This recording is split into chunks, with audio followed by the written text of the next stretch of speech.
Hi there, welcome to Thursday's Indycar. I'm Gordon Ross, and today I've got two things I wanted to talk about. First one is a question that I'm asked a lot. In fact, everywhere I go, people ask the same question. After Brexit and after independence, is Scotland going to remain a part of the EU, or will we have to reapply for membership? The simple answer to that is nobody actually knows, because there isn't any precedent for what's happening in the UK at the moment, and there's no precedent in Europe for what happens if one country secedes from another, which is leaving the EU at the same time. However, there are written into the clauses of the the European Union. There is an article, Article 49, which is the one which precedes Article 50, the Brexit article, but there's one in 49. 49 deals with countries which have recently formed, joining or wanting to join the European Union. And that is quite a short actual clause. The conditions are quite simple. The country has to apply in the usual way by applying in writing to the European Union to become a member. That is then voted upon by the European Union's Parliament, the one containing the members of European Parliament. And if by a majority they agree to allow this country in, then it goes on to the European Commission and the Council of Europe to be ratified. Now, of course, any one of the countries can veto this. That's the wonderful thing about the EU. If you disagree with something, you can say, no, we don't agree to it.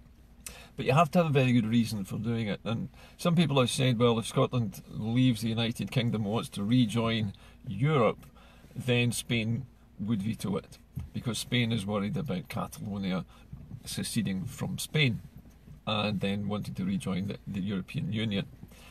There are other opinions in Europe which say that they don't want to encourage secession amongst the European member states, because even in Brussels, there is a small section of the population in Brussels which wants to break away from the Belgian state. So there are factions within Europe which are trying to keep countries together. There are other people in Europe who are quite happy for these smaller nations to break away and to retain membership or to reapply. The fact of the matter is that nobody really is certain what will happen, but what we do know is that the conditions in Article 49 would easily be met by Scotland coming straight out of the United Kingdom. For one thing, the Scottish citizens are already members of the EU and have already fulfilled all the requirements of them, as citizens. The Scottish Government would need to provide proof that the nation was stable and had a working, functioning democracy. So, having done that, it also would need to prove that its economy was stable and that it was capable of being a functional state before being admitted into the European Union, which sounds rather complicated, but actually Scotland already meets this particular set of criteria, so there isn't a problem there. And as far as I can see, at least, many people in the European Union are already saying that they would welcome Scotland back in. In fact, there was a letter from 50 MEPs in the European Union to the Scottish Government saying exactly that. Guy Verhofstadt, who is one of the lead negotiators in the Brexit process for the European Union, has said that he sees no problem with Scotland rejoining the European Union, and he doesn't think that there would be any difficulty with that. Remember that if we reapply, because if we do come out of Europe as a part of the UK, if we don't vote yes in time to beat that deadline, then we will go out of Europe with the UK anyway, and we'd have to reapply anyway. But even if we don't, the rule book in the European Union says we need to reapply for membership. But it's never happened before in this particular way. And the Council of Europe and the European Parliament are able, if they wish, to suspend the membership of a part of the country, let's say Scotland has seceded, suspend it temporarily and put it into a holding pattern while they then process the new state, if you like, as a new member. That would largely be a formality because Scotland already meets all the criteria.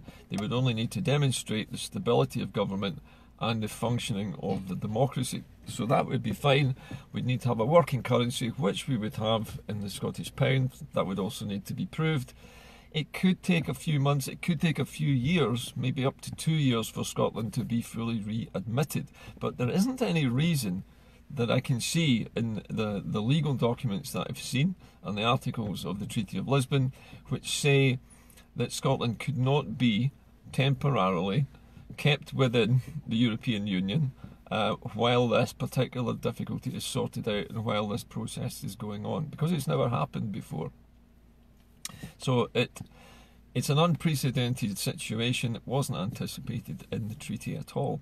So what it looks as if the European Union would welcome Scotland back in without too much drama. If there was an issue with Spain, it would be easily sorted out, because although Spain may not wish Catalonia to secede, it has no right to veto Scotland because of that. It also does a lot of business with the Scottish whisky industry, and that means selling sherry barrels, old sherry barrels, to the Scottish whisky industry, which are used to age whisky. They also want to fish in Scotland's waters. So Spain and Scotland would have complementary needs economically, and it would make no sense for Spain to make an enemy of Scotland as a new state in the European Union for that reason. Also from the point of view of reciprocation of tourism. So there are a lot of things at stake for Spain if they tried to veto Scotland's readmission into the EU. So I don't think that would happen. Now the second part of the show today is something which has come up just today. Literally a piece of news appeared in The Guardian this morning. Dominic Grieve, a well-known right-wing Brexit campaigner, has come out with a comment, in fact twice come out with the same comment today, to say that if no deal has been struck and nothing has been agreed by February or March of next year, then the British government will declare a state of emergency. Those were his exact words. And he went on at great length to explain himself a bit more, that the chaos caused by the sudden Brexit would mean that the government would have no choice but to call a state of emergency. You may remember me saying a long time ago in my earlier post that I felt the reason why David Mundell was organising a parallel Tory government in Scotland with its own civil servants was a backstop. It was a backup plan. If things went wrong with Brexit, that the Tories would instantly suspend devolution by declaring a state of emergency. And this is exactly now what the Tories are starting to whisper into the media's ear. They're starting to get the public used to the idea that there might be a state of emergency declared. And this is the way the media is unfolding before us. This is the way the Tories handle giving out bad news. Little drips and drops come out in the press, so people are aware of it, and they start to think, well, okay, maybe there's going to be a state of emergency because we can't find an agreement. And they think, well, that's great because the government's actually taking some action. They're going to do something rather than just allowing the chaos. But the problem is, suspending the normal functioning of the United Kingdom and declaring a state of emergency could mean suspending all kinds of normal activities, including devolved powers. If the British government felt that the country was going to tear itself apart during the chaos of Brexit, it would have no hesitation in completely suspending devolution across all parts of the United Kingdom, Wales, Northern Ireland and Scotland, and imposing direct rule on all regions, all of them, all the countries.